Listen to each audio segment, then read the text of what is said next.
नमस्कार दोस्तों, आज हम आपके सामने एक बेहद गंभीर मुद्दा लेकर आए हैं जो सिर्फ बिहार ही नहीं बल्कि पूरे देश की संविधान से जुड़ा हुआ है।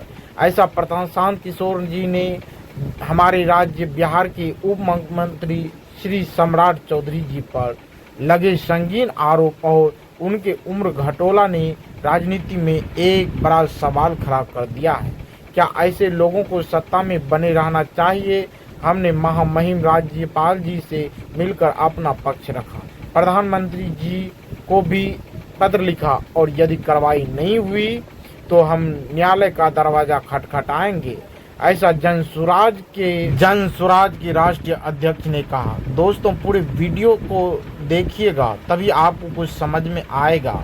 उन्हें एक प्रति वो भी दे दी जो पत्र हमने, जैसा कल कहा था, हमने आदरणीय प्रधानमंत्री जी को भी लिख के भेजा है।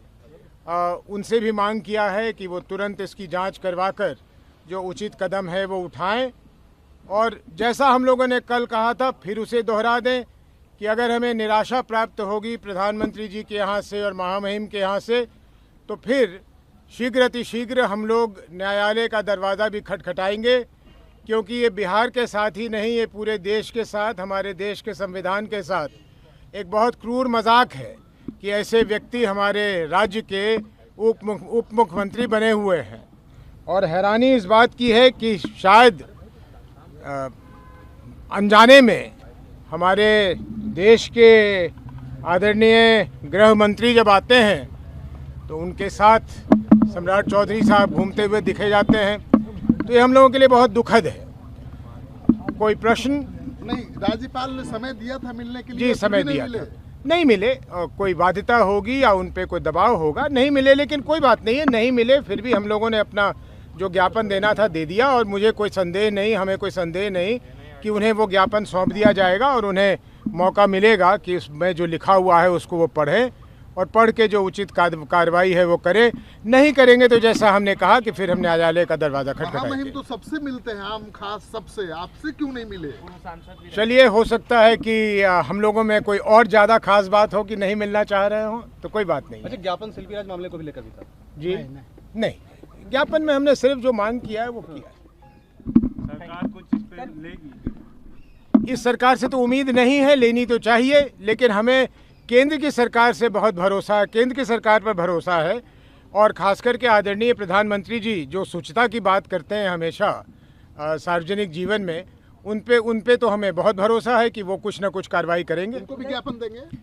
उनको तो प्रधानमंत्री जी को भेज दिया जी। उदय जी, बीजेपी की ओर से आप एक आज आरोप लगाया गया आपकी उम्र को लेकर। 2004 के लोकसभा चुनाव और 2009 के बीच के जो अंतराल में आपकी उम्र 13 साल। शायद वो उसको मिलाना चाहते हो सम्राट चौधरी जी की उम्र से। तो मैं ज़रा साफ कर दूं कि हमारे यहाँ नियम ऐसा है कि जिस समय आप नामांकन भर रहे होते हैं तो वोटर लिस्ट में जो आपका नाम और उम्र होता है, चाहे वो सही या गलत, आपको उसी को लिखना पड़ता है। अगर उसे आप बदल देंगे तो आपका नामांकन रद्द कर दिया जाएगा।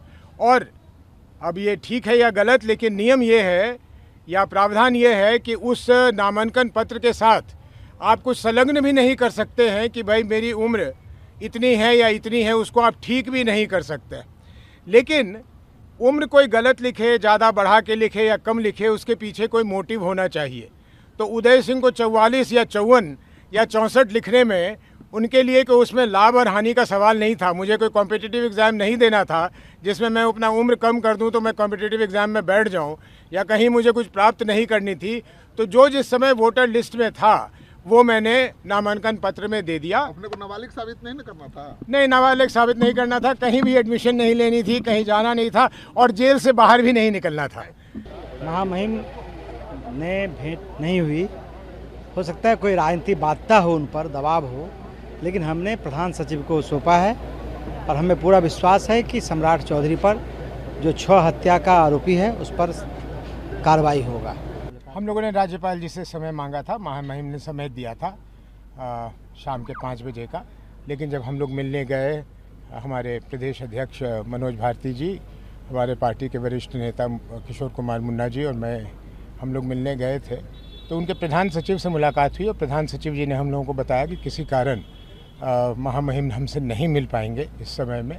अब जो भी कारण रहा हो उसमें जाने की कोई आवश्यकता नहीं है, लेकिन हमारा जो मुख्य उद्देश्य था कि हम महामहिम को अपना ज्ञापन सौंपें जिसमें हम मांग कर रहे हैं कि हमारे राज्य के उप मुख्यमंत्री सम्राट चौधरी जी पर तुरंत कदम उठाया जाए, उन्हें बर्खास्त किया जाए, इसलिए कि एक नरसंहार के मामले में जो 1995 में घटित हुई थी, जिस मामले में सम्राट जी ने एक गलत कोर्ट को कागज़ देकर अपने आप को नाबालिग सिद्ध किया था और जेल से बाहर आ गए थे। हमारा मानना है कि ये संविधान के साथ मजाक है, ये कानून व्यवस्था के साथ मजाक है और उन पे तुरंत शीघ्र अतिशीघ्र बिना किसी विलंब के एक्शन होना चाहिए, कदम उठाया जाना चाहिए और उन्हें कैबिनेट से बर्खास्त करके जो न्याय संगत कार्रवाई है वो करनी चाहिए।